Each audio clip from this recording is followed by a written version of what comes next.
Bom dia! Vamos fazer hoje a parte 2 de pais e filhos. Nossa live que deu o que falar e continua dando o que falar. Aguardando o Robson entrar para dividirmos a telinha. Bom dia, pessoal que está entrando. Fátima, Kalen, Oficina, minha amiga Pamela e Sara. Dimas, está sempre aí, Dimas, Maria Celeste. Vamos hoje falar um pouco mais sobre as relações pais e filhos, dando um complemento ao dia de ontem. Opa, Robson já entrou aqui. Solicita aí, Robson, para eu colocar você.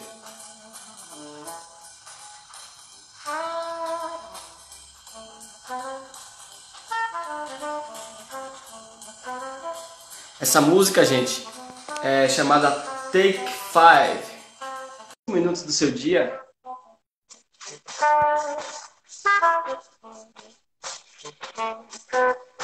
Bom dia, boa Não tarde, boa combinamos, noite. estamos de branco, mas não combinamos. Pois é, você vê que tudo é sincronia, tudo tem ligação, né? Ô, Bom bom dia dia, meu e querido. tintim aí. Ah, tá aqui também, Tintim. Então, pessoal, como eu vinha dizendo no início, vamos complementar hoje o dia de ontem em relação ao tema pais e filhos. Obviamente que é um tema vasto e imenso, que não se complementa em apenas 1 hora em cada live, em 2 lives. Porém, vamos sim abrir até a possibilidade de trazer mais temas similares ou até o mesmo tema novamente, uma vez que haja essa demanda e haja essa necessidade de trazer esclarecimentos, né, meu amigo Robson? Exatamente, né? É exatamente por aí. É um tema muito rico, muito interessante, muito legal, né? E eu acredito que nos chega assim com tranquilidade porque nos encontra envolvidos direto ou indiretamente na relação com crianças, na relação com filhos, na relação com jovens, né? Somos todos seres humanos e passamos pelas fases de infância, É, adolescência. Temos uma criança a ser reencontrada também dentro de nós. Temos que saber se essa criança dentro de nós anda atrás da gente, na nossa frente ou do nosso lado. isso. E é como, na verdade, as nossas conversas aqui são para os humanos, né? Quando a gente fala de criança, quando a gente fala de filhos, quando a gente fala de jovens, e quando a gente fala de adulto, a gente está trazendo aqui o desenvolvimento humano, as regras da vida, as regras do jogo, como é que funcionamos, né? E para a gente jogar bem o jogo da vida, a gente precisa saber das regras. Até para aproveitar os nossos recursos, até para que a gente possa compreender o que se passa, até que a gente possa, para que a gente possa reduzir os níveis de ansiedade. Autoconhecimento, lógico, não é só saber a nossa fisiologia, é muito mais profundo do que isso, mas passa por isso, passa por sabermos o que temos, como somos, como reagimos, como funcionamos, né? Eu estava ouvindo ontem uma preleção de um médico, ele é professor da Escola de Medicina, o Dr. Pedro, da Escola de Medicina e Saúde Pública. Ele coordena algumas ações em 2 hospitais do estado, das ações da Covid, e, assim, muito rapidamente ele dizia, nós temos um sistema imunitário, e esse sistema imunitário se divide em 2 partes, né? Tem o sistema imunitário celular e tem o sistema imunitário moral. Ponto. Só isso aqui. O que eu quero trazer aqui? Se a gente sabe que a nossa reação emocional, as coisas que nos acontecem, podem afetar, fragilizar, vulnerar o nosso sistema imunitário, a gente vai exercitar, com toda certeza, um olhar melhor sobre as coisas que nos acontecem. Mas se a gente não tem conhecimento, a gente se deixa levar pela tendência, né? E não oferecemos resistência a alguns comportamentos que em nós precisam ser alterados. Então, o tema aqui é abrangente. Esse, isso, Isso que você está falando já está dentro do tema, né? Em relação ao pai e o filho, né? Porque nós somos seres e nós aprendemos com os antepassados, nós somos seres e nós aprendemos com os livros. Nós precisamos pegar esse atalho, porque, por exemplo, eu não sei construir uma blusa, eu não sei. Posso até pesquisar e saber, mas eu não sei. A blusa já está pronta para mim. E tem muitas coisas que a gente chega no mundo, já estão as coisas prontas para a gente. Muitos anos de estudo foram para chegar numa blusa dessa, para chegar num copo desse que eu não sei fabricar. Eu posso aprender, mas eu não sei. Mas alguém antes de mim fez isso, né? Então, se eu sou uma criança que veio me desenvolvendo e estou diante de um perigo, é importante que eu chegue para alguém antes de mim e esse alguém antes de mim me diga: ali não é bom, ali é perigo, ali você vai se dar mal, ali tem buraco. Então, é também papel dos pais trazer esse conhecimento para os filhos de uma maneira a saber, para o filho saber onde que são os limites mais seguros para ele viver a vida dele. Então, quando o Robson traz isso belamente em relação de que nós precisamos saber o que há, o que existe, é porque isso existe e está aí, disponível há milhares de anos, milênios, centenas, dezenas, cada vez vai surgindo um conhecimento novo e é importante a gente pegar esse atalho desse conhecimento, não é, meu amigo Robson? E aí você pode já, Robson, pegar esse aí que eu falei e já trazer a questão do final da live de ontem para a gente dar o pontapé, segundo pontapé inicial da live de hoje. Parece que foi ontem e, ao mesmo tempo, parece que é o segundo momento de ontem que o primeiro aconteceu hoje, né? Alguns minutinhos antes. Mas, assim, eu me lembro que a gente falava que de uma responsabilidade muito grande de estar aqui, né? Não é divertido, é bem legal, levar ajuda. Se Deus nos permitiu adquirir essas informações e nos deu o intelecto para transformar a inteligência, ela precisa sair daqui de dentro, precisa chegar ao outro. Estamos em barcos separados, mas somos companheiros da mesma viagem.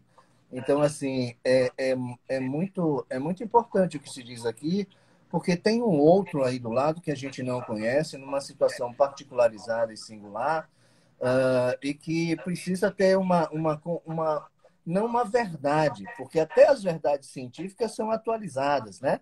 Veja que tem os pós-freudianos, tem os pós-jungianos, né? Porque essas verdades elas vão ser sempre atualizadas, até mesmo as verdades científicas. Mas, assim, ontem a gente viu aqui alguém dizer: ah, o meu marido, ele diz para o meu filho que ele é o único melhor amigo que ele tem, é o único amigo que ele tem. Então, assim, a gente vê ali que tem um jogo psicológico e que tem uma sobrecarga emocional muito grande nesse filho. Esse filho assume, muitas vezes, até sem perceber e sem saber, uma responsabilidade imensa sobre esse pai. O que é ser o único amigo do pai amado, entende? Então, é uma questão que precisa ser enfrentada. Essas situações, elas não podem ser despercebidas, né? Porque vão produzir algum efeito lá na frente. E esse efeito que eu falo é a expressão daquilo que foi contido, daquilo que foi retido, e vai aparecer como sintoma, vai aparecer como um comportamento indesejável, vai aparecer como uma fuga, porque é uma pressão muito grande, né? O seu pai lhe tem como o único amigo da vida dele. Olha só, que peso. Então, eu acho que vale a pena conversar direitinho, reposicionar, recolocar esses sujeitos, ampliar a visão desse pai para que ele vá buscando outros amigos, não novos amigos, mas que ele reconheça que o filho não é o único amigo. Esse pai também precisa ser colocado na situação de pai, não de amigo, né? Ele precisa olhar para o filho não como amigo, mas como um filho, porque na medida em que ele olha para o filho como amigo, ele pode também estar inconscientemente fugindo da responsabilidade de pai, né? Então, tem todo um conjunto de particularidades aí que precisam ser observadas e ser enfrentadas. As questões emocionais, elas precisam ser enfrentadas, como todos os problemas que acontecem na nossa vida. Não adianta fugir, né? A gente foge de um problema, não resolve, ele fica lá quietinho, escondidinho, crescendo, ficando forte e chegando perto e mais perto cada vez mais da gente. Então, problema se enfrenta. É isso, Bruninho. Foi Eu, só a eu, eu, única, gosto- foi a única eu, questão que eu me lembro, e tem uma outra que a pessoa não entrou, que quando a gente falou alguma coisa, ela disse, isso me remete. a minha relação com meu pai biológico, com minha mãe, meu pai biológico, né? O meu padrasto e a minha mãe e a minha filha, entendeu? Mas se esse assunto voltar, a gente conversa aqui um pouquinho sobre isso também. Bom dia, Vera. O Mal Mal, Beth, a galera entrando aí. Então, meu amigo Robson, essa questão de problemas, né? Devemos encarar os problemas. E é muito importante também que a gente tenha esse olhar, além de olhar sabendo que podemos encarar o problema para encontrar um caminho e para melhorar o caminho, é importante também, eu gosto, do meu ponto de vista, de sempre indagar, né, o porquê das coisas. E eu sempre vejo outro lado ainda da moeda, como se a moeda tivesse vários lados. Então, existe um problema, uma criança, digamos que ela vai começar a crescer diante de um contexto problemático, diante de uma considerada não saudável educação por parte dos pais. Entretanto, essa criança pode vir muito bem a desenvolver coisas maravilhosas para a sociedade, como é a história, né? Como é a história de uma criança que passa por limitações de comunicação, por exemplo, e consegue a introspecção necessária para raciocinar cálculos matemáticos incríveis que não se conseguiria se essa pessoa não tivesse essa introspecção forçada, digamos assim. Então, além do que a gente enxerga, além do que a gente entende, além do que a psicologia diz, o que é melhor, o que não é melhor, existe algo superior, existe algo que está jogando esse jogo e é como se fosse necessário, digamos assim, passar por aquilo, enxergar aquilo e superar aquilo. Então, se temos problemas, não devemos também condená-los, devemos apenas olhá-los como oportunidade de tirar alguma coisa útil daquilo ali. Eu acho que essa mentalidade traz para a gente mais serenidade de olhar o problema e ver, poxa, existe um problema, vamos ver o que, é que eu posso tirar de bom disso. É isso, meu amigo Robson? É exatamente isso, né? Esse crescimento da criança, ele precisa, e lógico que a gente tem que trabalhar aqui com aquilo que nós consideramos ideal. E o que consideramos ideal também é um resultado científico de observações no rigor científico. E o que o Bruno traz nos lembra a ideia do ambiente psicológico seguro para que essa criança se desenvolva. Agora, os pais, como a gente não recebe manual de instrução, né, não tem assim um conhecimento do que seria esse ambiente emocional, esse ambiente psicológico, ambiente psíquico seguro, né? Seria um ambiente em plena paz, onde as pessoas dizem sim para todas as outras e não tem conflito e não se desentendem e se tornam iguais. Não é bem assim, né? Ambiente psíquico é um ambiente muito natural, agora, onde os sujeitos exerçam as suas funções e olhem para o outro e deem espaço ao outro, para que o outro deixe fluir, revele a sua essência, né? Quantas vertentes de uma criança são contidas, né? Por força da cultura que é trazida pelo pai e que diz para a criança isso não pode, né? Quantos meninos brincam com a bonequinha da irmã e vem o pai e diz isso é de menina, isso não é de menino. Quantas menininhas pegam uma bola para brincar e são contidas porque vem o pai e diz isso não é de menina, isso é de menino, né? Quantos enveredam ou dão sinais artísticos e que também são contidos, né? Quantos pais dizem você quando crescer vai ser médico, você quando crescer vai ser advogado, você quando crescer vai ser engenheiro, vai ser, e vai ser, vai ser. E atrás desse vai ser, tem aquele, vai ser aquilo que eu quis ser e que eu não fui, né? A pior coisa para os filhos é a vida não vivida dos pais.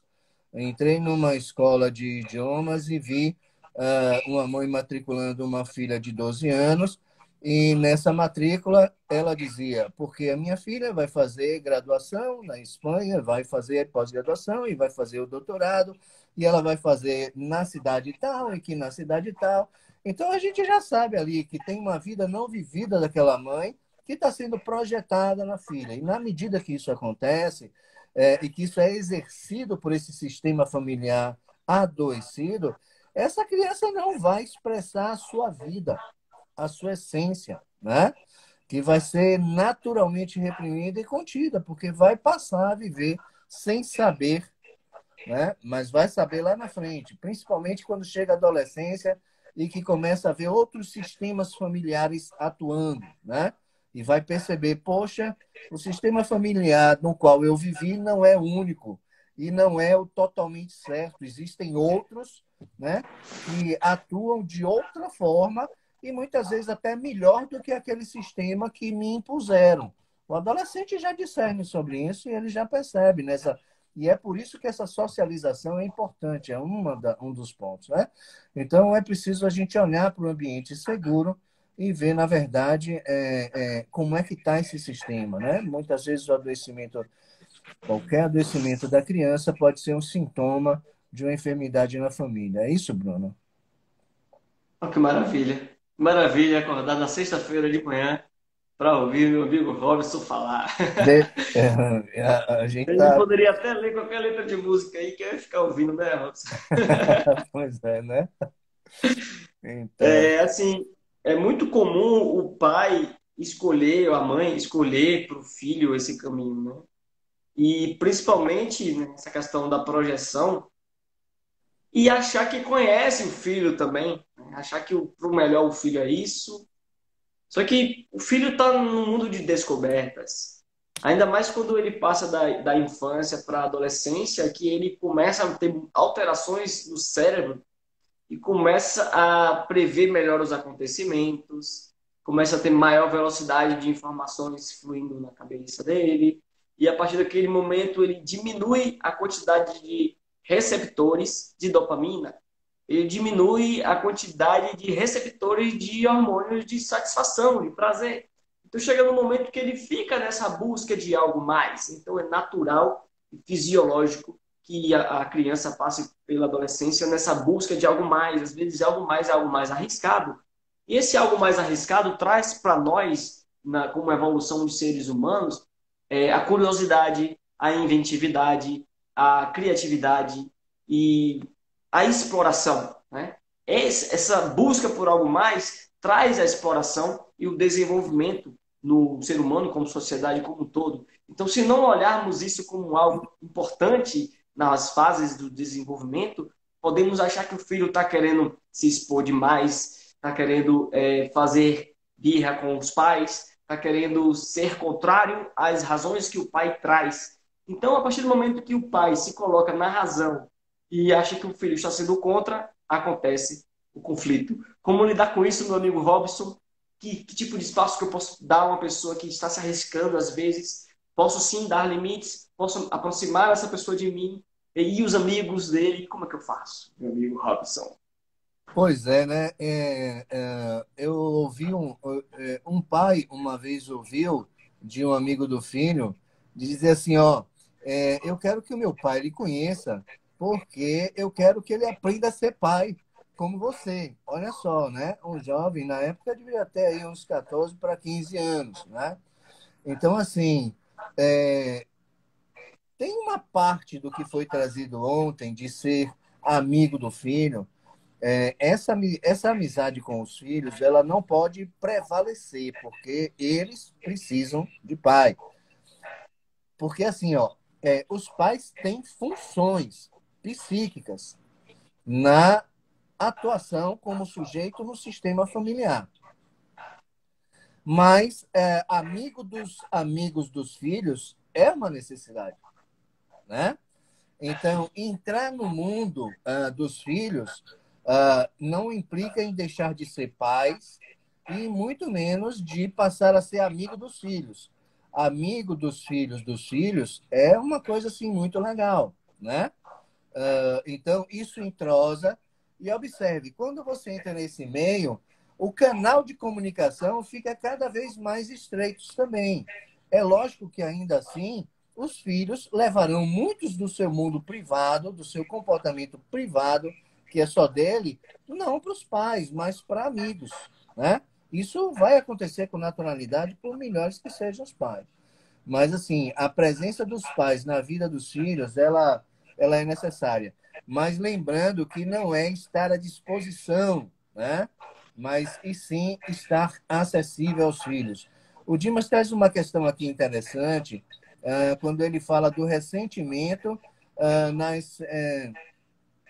como utilizar sem ressentimentos os momentos de dificuldades para o crescimento de nossos filhos, pois às vezes desejamos blindá-los disso, tentando evitar a sedução inadequada por fator externo. Já ouviu alguma vez alguém dizer os filhos são do mundo? Os filhos são do mundo. Os filhos são criados para a vida, eles precisam ser criados para a vida. Mas os pais, eles tendem a criar os filhos não para a felicidade, mas para a alegria. Quando os filhos estão tristes, os pais abordam os filhos e os retiram da tristeza, né? Então, assim, vamos no shopping, hoje está fechado, mas vamos no shopping, vamos comprar um brinquedinho que você gosta, vou fazer a comidinha que você gosta e tira o filho da tristeza. Quando, na verdade, a tristeza é uma emoção primária necessária porque coloca cada um de nós em contato conosco mesmo e esse filho, em qualquer idade, precisa contactar, dialogar, experienciar a tristeza também, né? Por que eu digo que somos criados para alegria e não para felicidade? Porque para felicidade, fazendo contraponto com a alegria, não tem nada de contraditório. Para felicidade é preciso frustração, é preciso lidar com as impossibilidades, com as dificuldades, com as dores, com os sofrimentos, com as adversidades, né? Porque para ser feliz é preciso lidar bem com a vida. E eu só vou aprender a lidar bem com a vida se eu for colocado, né, em contato com a própria vida. Então, essa coisa de conter os filhos e de protegê-los não é o melhor caminho. Mas, quando a gente diz isso, também não estamos dizendo desampará-los. Não. É estar juntos, caminhar junto, porém um pouco atrás, né? Bruninho, tá ouvindo? Tá Tô, tudo bem, né? perfeito. Tem outro Tô, eu ponto tava aqui vendo aqui a que a peça. Vera traz, que diz assim: ontem, sobre uma fala de Robson, fiquei pensando. Pode falar um pouco sobre a permissão ou não de namorados de filhos dormirem em casa? Olha só, a família, o sistema familiar, ele tem diversas propriedades, poderíamos relacionar aqui umas 15. Uma delas é o autoajuste, a autoorganização, né? O sistema ele vai se organizando por ele mesmo, basta que os sujeitos vivam. E eu trouxe esse exemplo, vou pegar um exemplo que foi trazido por alguém também como uma questão de alguém que fica no sofá enquanto eu lavo os pratos, né? Então, se olhava para esse que ficava no sofá e se julga. Mas é folgado, não colabora, não contribui, é machista, né? Mas, na verdade, assim, nós temos que olhar qual é a minha parte nesse comportamento do outro. Não tem que, não vejo que tenha que, não tem mesmo que proibir nem que permitir, né? Não passa por aí os pais, mas passa por um diálogo, mas passa por uma conversa, mas passa por uma orientação sexual, mas passa por uma avaliação de comportamento, mas passa por uma análise de quem são esses sujeitos, né? De quem são essas pessoas. Passa mesmo por uma seleção criteriosa. Nós pré-julgamos, é uma capacidade que nós temos, e muita gente diz assim no senso comum, pré-julgar é errado, nós não devemos. Não, nós devemos, é da natureza humana, é um mecanismo de defesa que assegura a sobrevivência, como as emoções também.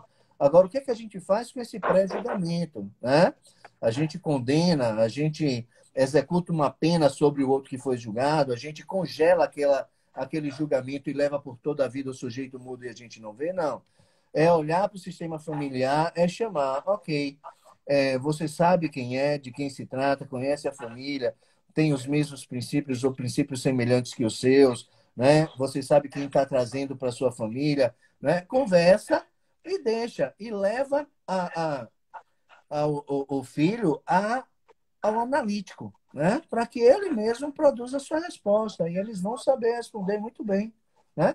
Muitas vezes o primeiro momento pode estar sendo por um impulso, essa vontade de trazê-los para a própria casa, mas muitas vezes já passar por um processo analítico do próprio jovem, né? Agora veja, é aí que antes de menino ou menina, nós precisamos entender que ali tem uma alma, tem um espírito. E espírito não tem sexo, tem polos, né? Então, assim, permitimos que o filho traga a namorada, mas não permitimos que a filha traga o namorado, né? Ah, Robson, menino é diferente de menino. É? Será que realmente é? Né? Como é que está sendo como é que será essa mulher adulta convivendo na família em que o menino pode e a menina não pode, né? Que tipo de relação ela vai construir lá na frente, entende? Então, assim, tudo que a gente faz no aqui e agora tem efeitos. É lógico que tem particularidades aí, né? Porque tudo é singular. Os sujeitos, as personalidades dessa historinha, desse caso, também tem as suas singularidades, né? A gente não tem contato com esses jovens, a gente não sabe o nível de desenvolvimento da personalidade, né? O nível de desenvolvimento intelectual. A gente vai aqui considerando as condições normais de temperatura e pressão, né? Que a psicologia pega emprestado aí também da ciência. Mas, assim, as particularidades precisam ser analisadas, mas fica aí uma provocação, né? Até que ponto eu posso impedir? Ah, Robson, mas a casa é minha, e a gente ouve muito isso. A casa é minha, eu pago as despesas, então enquanto eu estiver pagando as despesas, quem manda aqui sou eu, né? É um sistema familiar, é um modelo de relacionamento que a família, consciente ou inconscientemente, acordou, ou tem vozes aí insatisfeitas com esse modelo, mas estão sendo contidas e estão sendo caladas. Então, essas particularidades a gente não sabe. Mas nada como uma noite entre 2 dias. Traz essa questão para si mesmo, 10 minutos antes de adormecer, joga para o cérebro e presta atenção nos sonhos dos dias seguintes, principalmente das 72 horas posteriores, né? E dos sinais que vão acontecendo, que essa resposta, Vera, com toda certeza, ela se constrói. Perfeito. Quando o Robson fala sobre jogar para o cérebro e deixar dormir, né? Nada como uma noite entre 2 dias, eu vou adotar essa frase agora. Ele está dizendo o seguinte: o seu cérebro é muito capaz de encontrar vários caminhos. Porém, às vezes a gente está, digamos assim, cegos um pouco por conta de uma emoção naquele momento.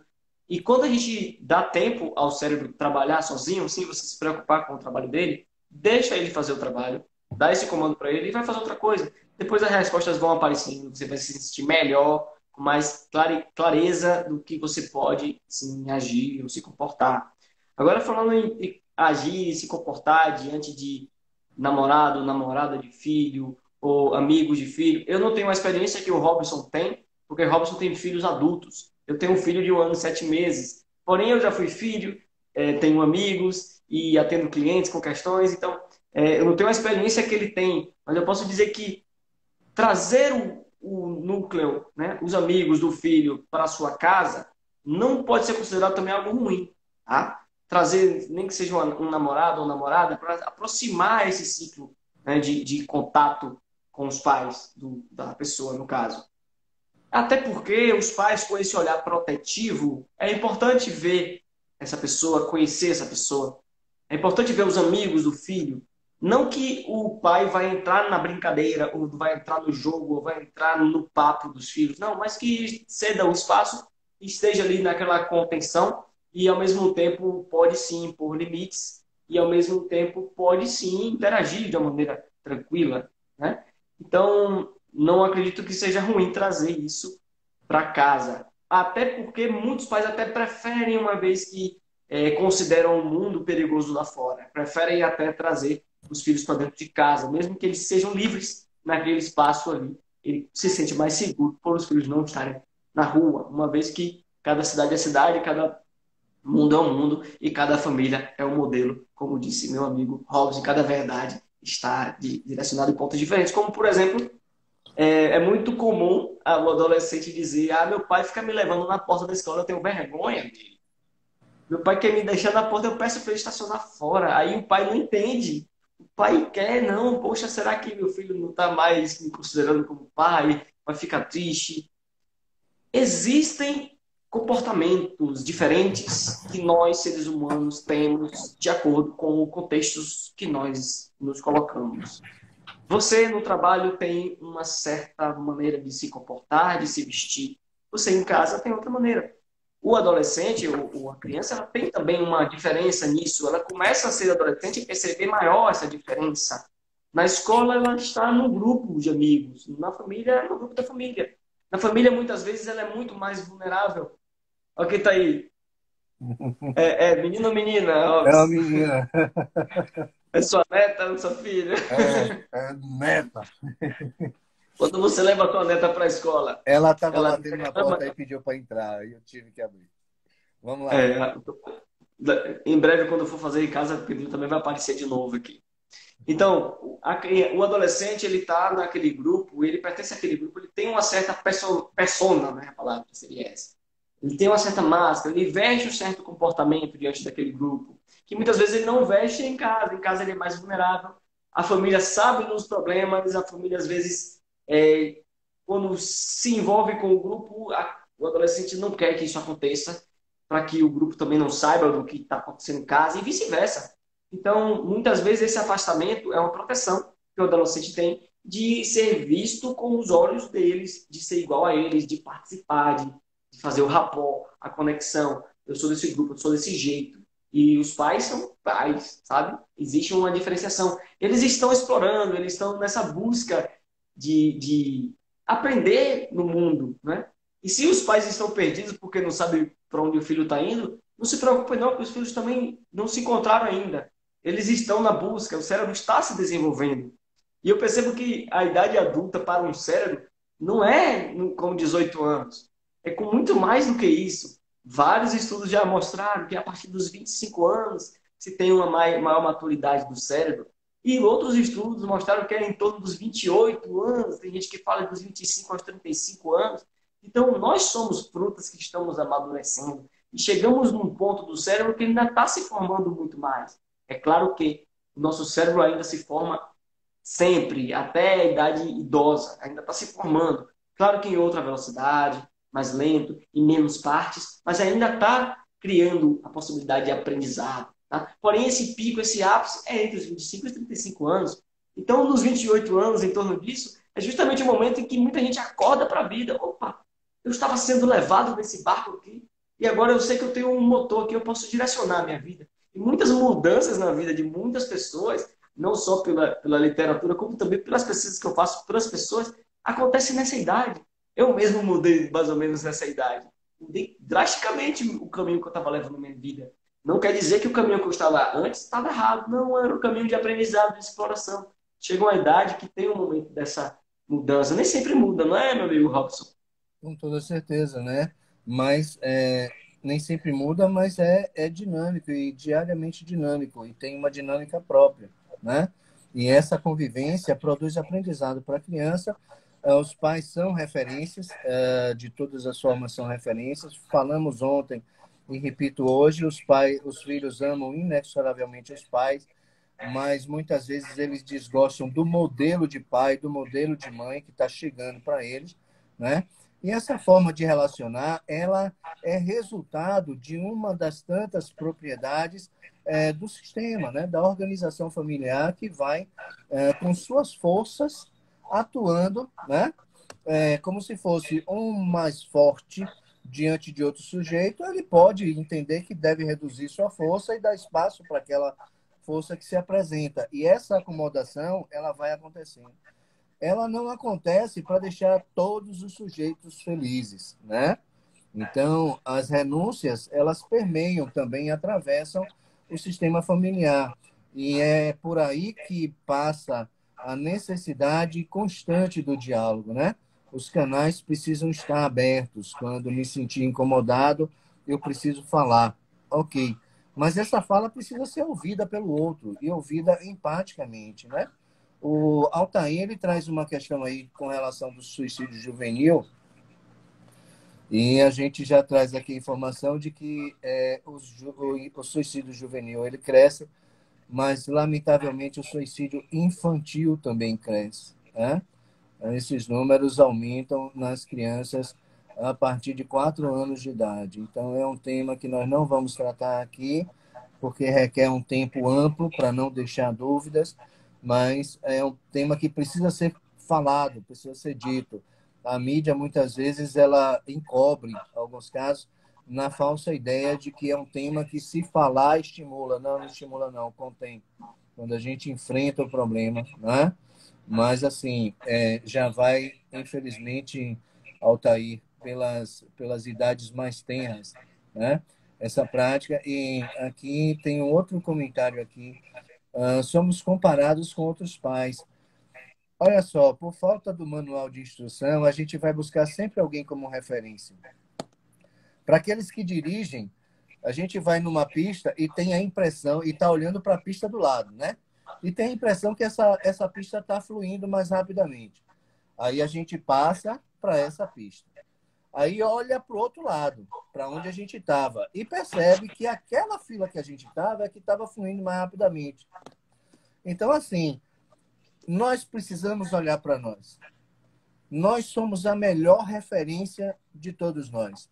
Não adianta me comparar com o outro, não adianta me comparar com alguém, porque, na verdade, a história do outro é diferente da minha. E eu preciso me encontrar comigo mesmo. Tem um filme bem legal, que é Duas Vidas, que a criança interior surge, né, na idade adulta. Não vou dar spoiler aqui, mas, assim, se a gente tiver que buscar uma referência qualquer, é buscar a referência na criança que fomos, né?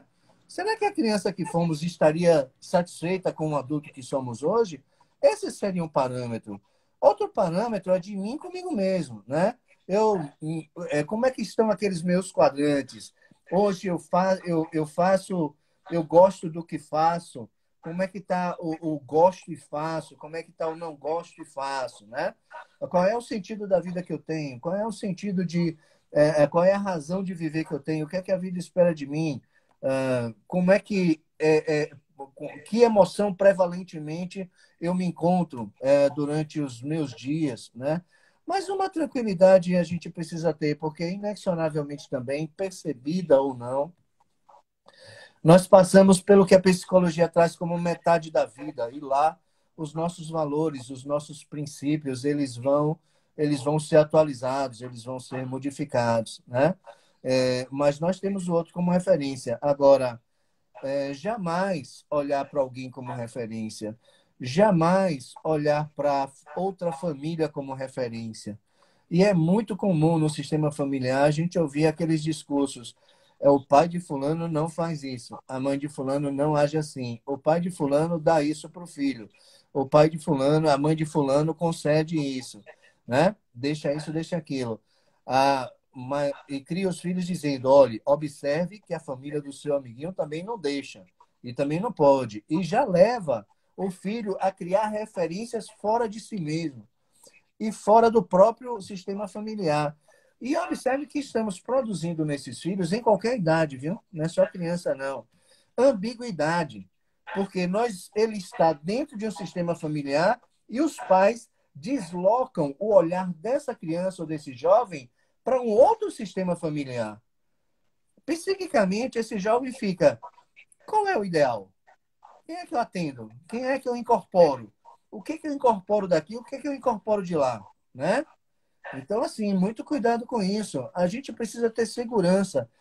Olha só, alguém me disse assim: Robson, eu não tive sucesso na criação dos meus filhos, e um deles ainda está hoje no caminho indesejável. E o que é que a gente diz para esse pai? Olha, a situação teria sido pior se você não tivesse sido o pai do seu filho, né? É, o seu filho não vai sair daqui santificado, nenhum de nós, eu sinto dizer isso, né? Mas nós seremos os melhores filhos, os melhores pais que podemos ser. E a gente precisa confiar nesse melhor. mesmo que muitas vezes tenhamos a sensação de não estarmos sendo os melhores, de não estarmos sabendo o que fazer, né? Mas é o melhor que se apresenta para aquele momento. E é uma covardia muito grande quando esses pais têm os filhos já adultizados e olha para trás e começa a dizer: eu deveria, eu poderia ter agido dessa forma. E não é o caso também, né? Naquela época, os pais foram os melhores que poderiam ser, com aquele conjunto de informações que lhes chegou naquele instante, com aqueles livros lidos e não os que seriam lidos no futuro, né? Os pais foram, naquele momento, o resultado dos relacionamentos que tiveram, da criação que tiveram, e foi a melhor decisão que tomou naquele instante. Então, não tem que voltar para trás e se culpar. É mais uma razão para a gente entender que nós não podemos buscar um sistema familiar do outro como referência para atuar no meu sistema familiar. Observe que o sistema familiar ele tem componentes, né? Tem sujeitos. Vamos pegar aqui. Se um sistema familiar tiver um pai e uma mãe em qualquer configuração do sexo biológico, um paterno, um materno e dois filhos, a gente pensa, esse sistema familiar tem 4 sujeitos. Não, não tem 4 sujeitos. Tem muito mais de 4. Tem o paterno, o materno, mas tem o casal que se forma. Aqui a gente já tem de 2 um terceiro sujeito. Já temos 5 no sistema, né? Tem uma relação aqui de intersubjetividade entre o filho e o pai, já vai mais uma, digamos, uma conjugalidade aqui, né? Entre o outro filho e o pai, entre outro filho e a mãe. Se a gente for fazer uma análise combinatória, uma família que tem 4 elementos tem muitos sujeitos, né?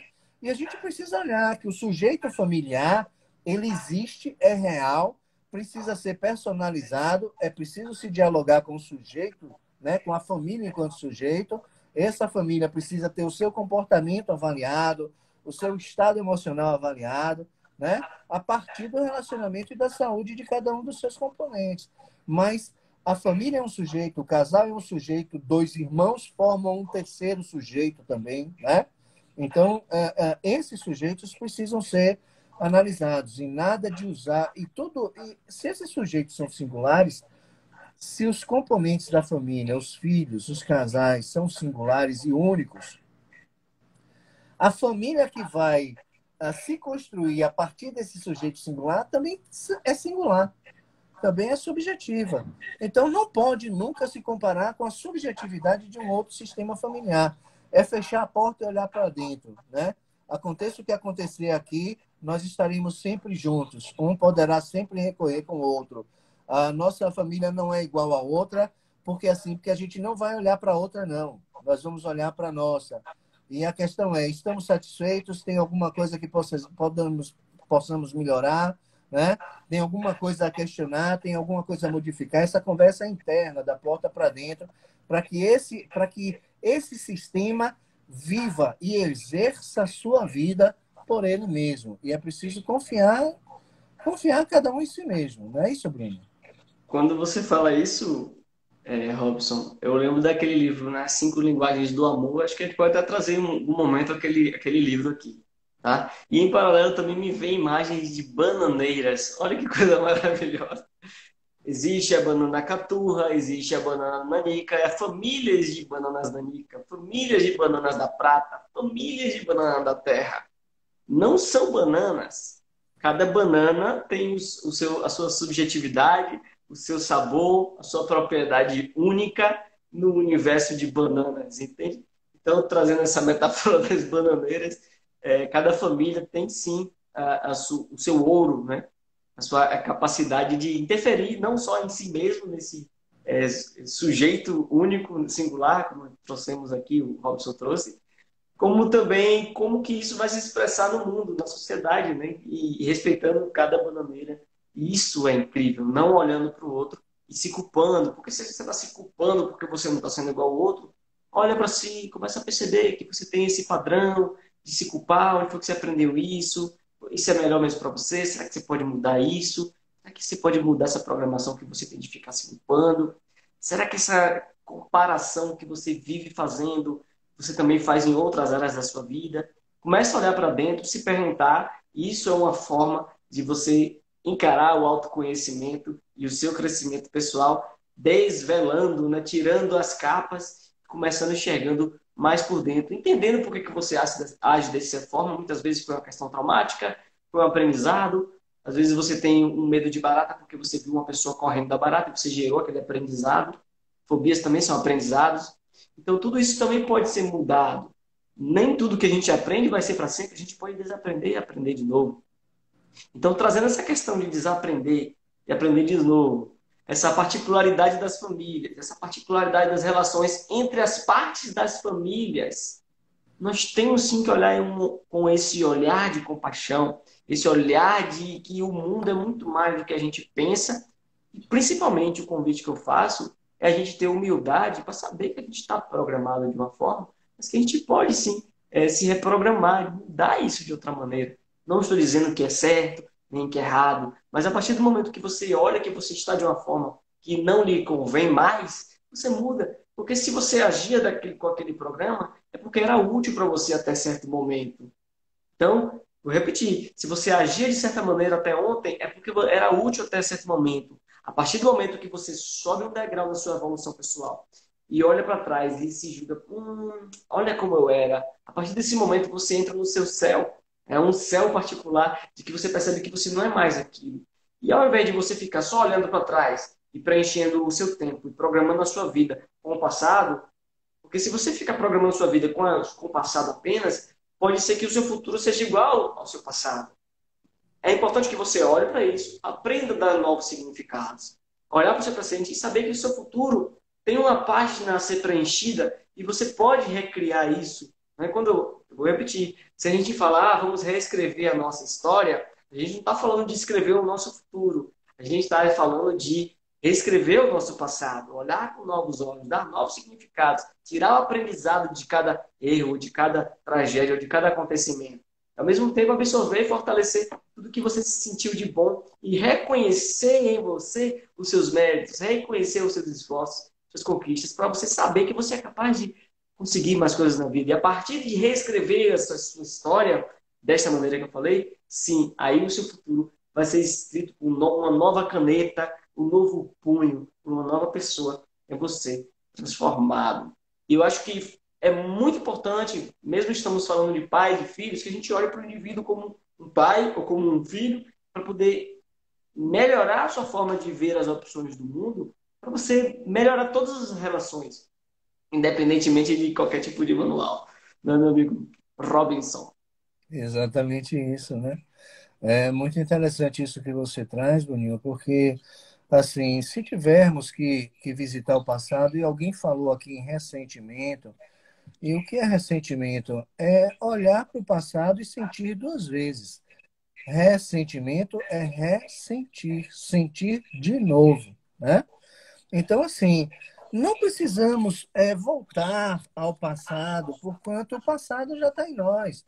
E o passado nosso, ele é componente do nosso comportamento, das nossas escolhas, das nossas decisões, das nossas formas de agir, das nossas intenções.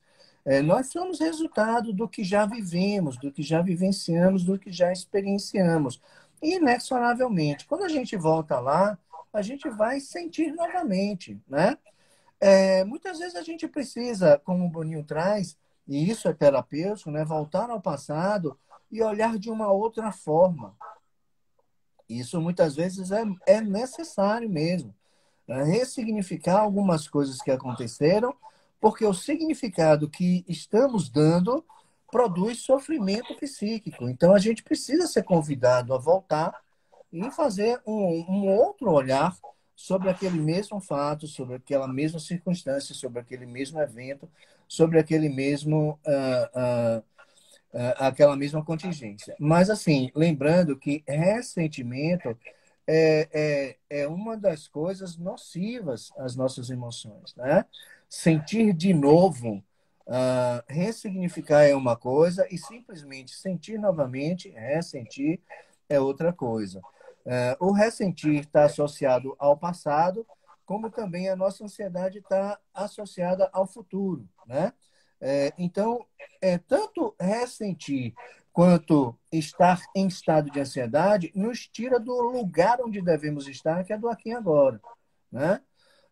Tem uma colocação aqui que o Altair faz com relação àquele filho que os pais querem acompanhar e que o filho diz que nenhum pai dos outros amiguinhos está acompanhando. Tem dois extremos aí e tem o conflito. E os conflitos são importantes e necessários. A gente já viu isso, né, Bruninho? O filho não quer que o pai acompanhe e o pai quer acompanhar o filho. Será que não tem uma possibilidade outra que nem o filho está vendo e nem o pai está vendo, mas que os dois possam acordar? Será que o pai não pode estar mais afastado e olhar numa outra perspectiva mais distante e o filho vai se sentir só, confiante, né, em si mesmo, e o pai também vai se sentir tranquilo e seguro? Será que esses dois interesses, esses dois desejos não podem ser acordados? Podem e devem. E é uma oportunidade para o exercício do diálogo e para o exercício do acordo, né? Para o exercício do entendimento, satisfazendo os desejos de forma que os canais de comunicação não sejam fechados. Agora, a gente precisa entender o seguinte: olhe, a criança nasce totalmente dependente. Nós chamamos isso de anomia. Não tem autonomia. Ela não tem vontade própria, nem é capaz de agir sozinha por si mesma. Depois passa por uma fase no desenvolvimento humano que ela entra na heteronomia. Ela tem uma parte de autonomia que começa a nascer, mas ainda depende de outras autonomias. De uma forma bem simplista aqui para fim de compreensão. Mas elas precisam chegar na fase do desenvolvimento em que se encontrarão autônomas. Então, veja, a primeira fase, anomia, segunda, heteronomia e terceira, autonomia. E isso abrange aquela questão de se é certo ou errado deixar os namorados dormirem no mesmo quarto que os nossos filhos, entende? Isso passa também pela construção da autonomia. Esse jovem precisa e já está em condições de saber decidir, né? E também esse jovem precisa colocar esse namorado, exercendo a sua autonomia enquanto jovem, precisa colocar esse namorado de uma forma também negociada com a família, entendendo que a família tem um sistema e que isso não é comum, que isso não que é uma nova prática, que está tensionando um padrão. Então, esse jovem precisa compreender e preparar a própria família. De que forma isso acontece? Através do diálogo, né? Através de um acordo celebrado entre os dois, através de um contrato psicológico, vamos dizer assim, né? Que os componentes de um sistema firmam entre esses mesmos componentes para que a autonomia seja exercida. Entende? É isso, Bruno? Perfeito, perfeito. Como o Dimas falou, né, é importante que não estejamos apenas olhando os problemas dos filhos, mas que também vejamos que nós podemos melhorar, né? Eu estou começando a falar uma linguagem rebuscada igual a Hobbes. Tem que ficar mais com você, meu amigo. Estou ficando mais intelectual ao seu lado. Possamos, que possamos, que possamos. Então, antes de ler a frase do Altair, eu vou ler outra de Dimas aqui. A energia dos filhos jovens. Eu acho que eu pulei alguma, depois você vê o resto que eu pulei. A energia dos filhos jovens em busca seus próprios objetivos. Os fazem sair da caverna dos pais, né? Sim e não, né? Essa questão, não existe uma regra definida, não. E é essa busca que vai fazer sair da caverna dos pais. Você usou caverna entre aspas, depois eu quero que você me explique exatamente o que é caverna dos pais, né? Porque caverna pode ser algo obscuro para você, ou caverna pode ser algo que esconde um tesouro para você. Explica melhor aí, Dimas, para a gente poder discutir melhor o que você está querendo dizer com sair da caverna dos pais, né? Porque eu posso tirar minha conclusão do que você está dizendo, mas é melhor você dizer. Altair, já que eu falei de tirar a conclusão, é quando você fala, acha bacana a dinâmica de perguntar ao outro. Como você me vê? Agora necessitamos ter maturidade para ouvir as respostas e dialogar. Essa dinâmica no ambiente familiar pode ser boa. Sim, essa dinâmica pode ser boa. E para você criar um espaço para diálogo, sim, exige maturidade dos pais para poder puxar esse diálogo. Muitas vezes, quem inicia isso são os filhos. Muitas vezes os filhos buscam psicoterapia e aprendem ferramentas para chegar em casa e puxar esse diálogo. porque muitas vezes o pai não quer aprender, ou não está em busca disso, ou não se incomoda com isso. Então, quem se incomoda começa a busca pela resolução, digamos assim, desse, entre aspas, conflito ou pela falta do diálogo. E, aproveitando o ensejo aqui, amanhã, 8 e 8 da manhã, eu e nossa conhecida, muito mais conhecida de Robson do que de mim, Davina Cunha, vamos falar sobre acordos e diálogos. Vamos fazer como que a gente pode restaurar um diálogo na família que não tem diálogo. Vamos trazer exemplos de casos em que ela tem na mediação de conflitos jurídicos até para evitar o litígio, para evitar algo, digamos assim, mais aprofundado juridicamente, para se haver um diálogo, não necessariamente que vai haver um acordo entre as partes, mas que haja uma forma de retomar essa aproximação através de metodologia, de ferramentas, né, e técnica. E eu vou trazer também a questão dos compromissos que nós podemos ter conosco para sermos melhores ouvintes e melhores diante de todos os aspectos da vida quando se relaciona à comunicação. Tá bom, meu amigo Robson? Vê se você entendeu a pergunta do Dimas aí. Entendi, mas antes eu quero falar aqui da Cris, que ela disse que é uma diferença bem grande na criação daqui. Ela deve estar se referindo comparativamente, tendo como referência outras culturas, Ela e está que na diz Holanda. isso, e que é estimular o jovem, mesmo que esse seja rico, a trabalhar, né? Algumas horas de repositor de supermercado. Acho isso que amadurece. O trabalho dignifica, o trabalho conduz à autonomia. Observe, anomia, heteronomia, autonomia.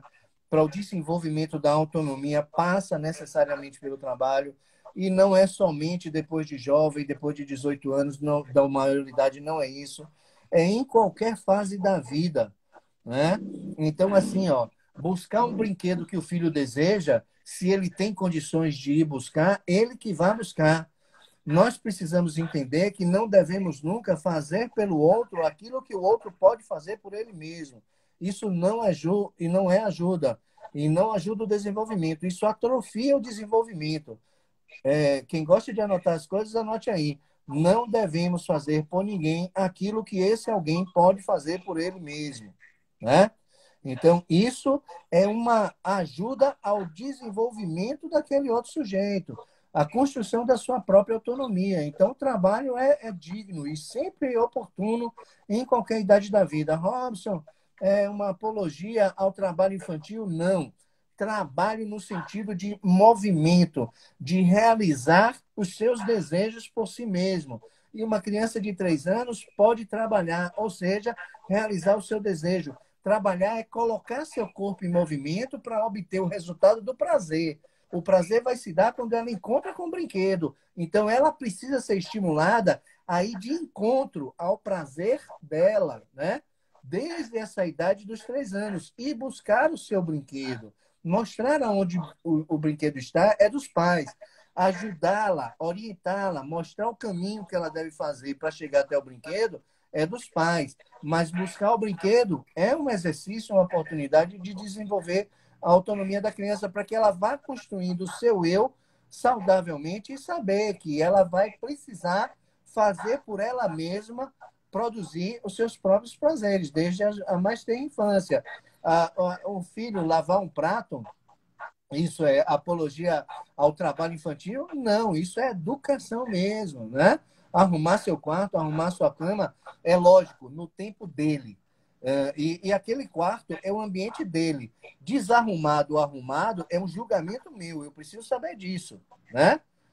Se tiver ninho de insetos, aí precisa de uma ação intervencionista dos pais, né? Mas se aquela organização, se ele não está afim de arrumar o quarto naquele momento e aquilo não está incomodando ele, é só fechar aquele acordo. Olha, da porta para fora, se você desarrumar, você arrume. Agora, dentro do seu quarto, é você com você, né? Até o ponto que as consequências estejam afetando o sistema. Aí precisa de uma intervenção dos pais. O Dimas traz a caverna como uma metáfora, né? É exatamente isso, Dimas. Os filhos são sujeitos únicos, singulares, nem os univitelinos são iguais ao outro, e tem uma vida que pulsa e que quer ser vivida. E que os pais realmente é muito tranquilo e seguro deixar os filhos na caverna, porque quando eles saem da caverna, os nossos olhos não os enxergam mais, e aí desperta a sensação de não ter o controle de ansiedade. Mas eles precisam sair da caverna mesmo. E é preciso Muito coragem para deixá-los sair obrigado. da caverna.